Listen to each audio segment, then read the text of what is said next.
टीना जी, वो 19 साल की बिटिया, मेरे को याद है हम कौन से टॉपिक पे थे, बहुत सारे महिला पैनलिस्ट थे मैम, आपने कहा था ऐश्वर्या महिला सशक्तिकरण सच में होना चाहिए। मैं एक पहाड़ी स्टेट से आती हूं, वहां पे आज भी महिलाएं सर पे लकड़ी ढो ढो के पहाड़ों पे चलती हैं, जो रियलिटी है। हम सब हिल रिजॉर्ट्स पे जाते हैं, उन महिलाओं को फोटो खींचता हुआ देखते हैं और आ जाते हैं, वापस अपने काम में लग जाते हैं। रियलिटी है।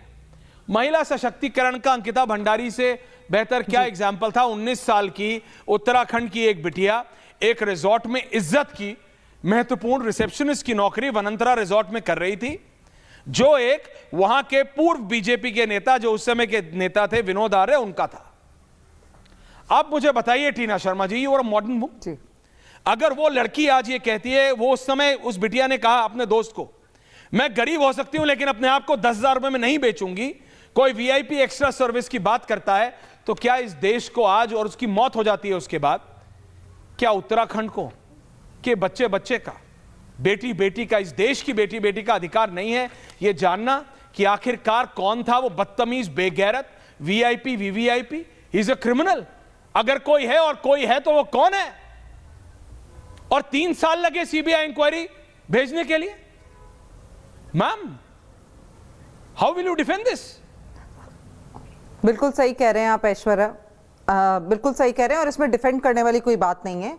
देखिए, आप बिल्कुल सही कह रहे हैं। मैं भी 14 साल की उम्र में, जब मैंने 9th स्टैंडर्ड पास किया था, मैं 11th स्टैंडर्ड पास किया था, मैं 14 साल की उम्र में दिल्ली आ गई थी। मेरे घर के हालात ऐसे थे कि मुझे नौकरी करनी थी और मैं उत्तराखंड छोड़ के दिल्ली आ गई, जबकि मेरा जन्म हरिद्वार का है। और मेरा नाम टीना कपूर है। मैं यहाँ आके मेरा सरनेम जो है शादी के बाद चेंज हुआ, लेकिन मैं आज भी अपने आप को ये मानती हूँ कि उत्तराखंड में अगर कोई महिला काम करने निकली है तो उसके साथ जो हुआ है वो नहीं होना चाहिए। और जहाँ तक सीबीआई जांच की बात है, जो आप यहाँ पर बार बार डिबेट हो रही है, कमलेश जी बोल रही हैं, जो भी हैं, सरकार में जो लोग हैं, उस टाइम मुझे लगता है कि त्वरित अपनी तरफ से उन्हें ये मांग करनी चाहिए, तो क्योंकि बेटियां सभी की हैं। मेरी भी 21 साल की बेटी है। मैं भी उस टाइम बेटी थी जब मैं दिल्ली आई थी, जब मैं 14 साल की थी, और मैं 14 साल की लड़की दिल्ली में आके एक नौकरी ढूंढ रही थी। मेरा आज टोटल करियर दिल्ली में 30 साल का है। और कहीं ना कहीं ये बात बिल्कुल ठीक है कि कोई भी बच्ची, 19 साल की बच्ची, जब उसकी रिकॉर्डिंग्स हम सुन रहे हैं, जब हम उसको देख रहे हैं, तो हमारे रोंगटे खड़े हो रहे हैं कि उसके साथ क्या हुआ होगा। और ये क्या उत्तराखंड के लोगों को क्या ये समझ में नहीं आया कि एक 19 साल की लड़की के साथ क्या हुआ होगा? क्या हुआ होगा? क्यों नहीं हम इसकी आवाज उठा रहे हैं? क्यों वहां की महिला नेता जो है वो चुप रही इस बात पर? क्यों वहां की महिलाओं ने इस बात को, जिनको एक्चुअली अंदर की सारी चीजें पता थी, क्यों इस बात पे बात नहीं उठाई? अब मैं काफी सारी महिलाओं को बात करते हुए देख रही हूँ।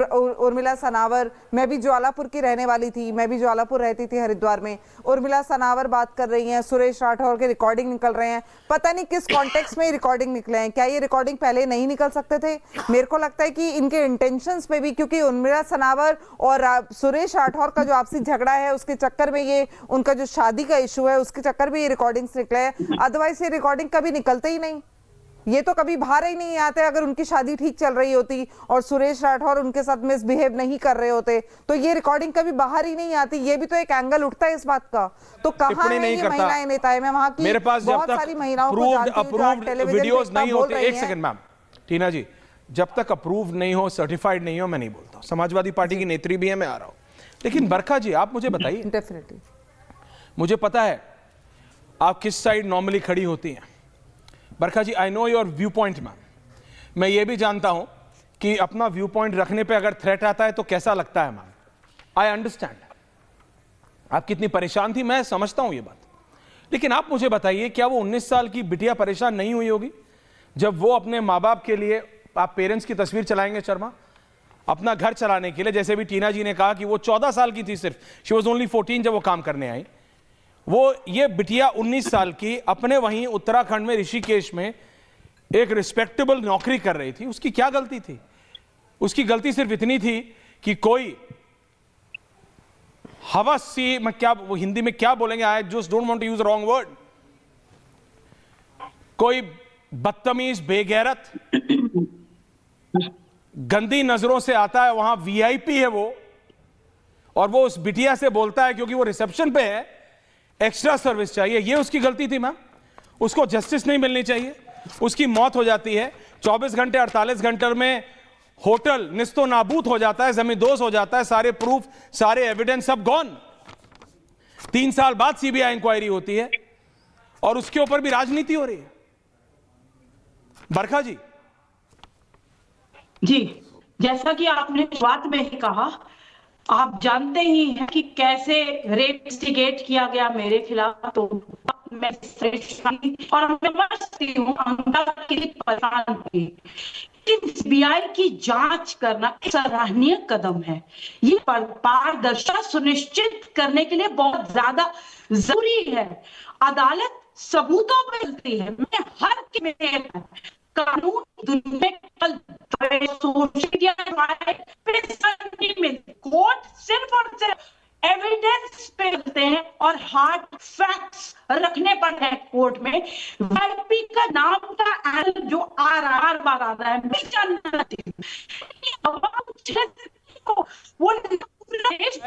कि मैं आपको सिर्फ इतना बता रहा हूं बरखा जी, आप जितना धीरे बोलेंगी, आप जितना तेज बोलेंगे, आपका ऑडियो कटेगा। बरखा जी आप प्लीज धीरे बोलें, प्लीज आप अपनी बात रखें, लेकिन धीरे बोलें। नीति जी आ रहा हूं। मैं कहती हूं मुझे भरोसा है। मैम आपका ऑडियो कट रहा है, मैं वापस आऊंगा आपके पास।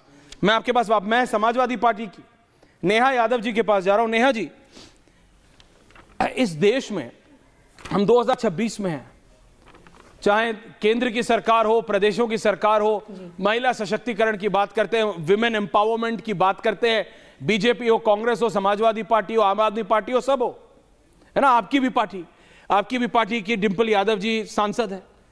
कहां चला जाता है सारा महिला सशक्तिकरण? मैंने एक बार नहीं देखा अखिलेश यादव को यह मुद्दा उठाते हुए। मैंने एक बार नहीं देखा डिंपल यादव को यहां पे इनके गांव में जाके, इनके घर पे जाके मुद्दा उठाते हुए। बीजेपी को कटघरे में नहीं, जहां खड़ा करना है वहां खड़ा करो, लेकिन मैम सवाल तो उठाओ। जब तक आपके सर्वोच्च नेता सवाल नहीं उठाएंगे, सत्ता में बैठे लोगों की नींद कैसे उड़ेगी? विपक्ष का यह काम है, हमारा काम है आप दोनों से सवाल पूछना, लेकिन आपका काम है सत्ता में बैठे लोगों को कटघरे में खड़ा करना। मैम जी नेहा जी बोलिए। मैम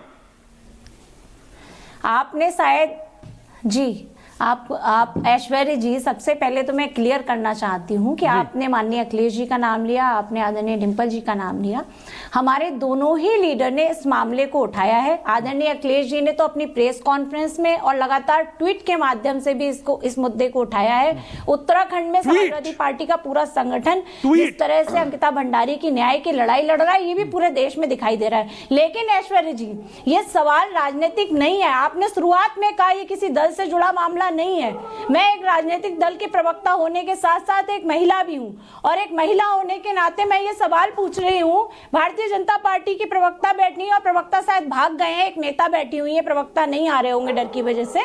उनसे मेरा सवाल है कि इनसे पूछिए कि बुलडोजर कहां पे चलना चाहिए था। बुलडोजर आरोपियों के घरों पे चलना चाहिए था, और बुलडोजर कहां चलाया? इन्होंने सबूतों पे बुलडोजर चलाया। और आप बार बार पूछ रहे हैं ना वो वीआईपी कौन है, वो वीआईपी कौन? वो वीआईपी इनका गट्टू महामंत्री है जिसका नाम दुष्यंत कुमार गौतम है।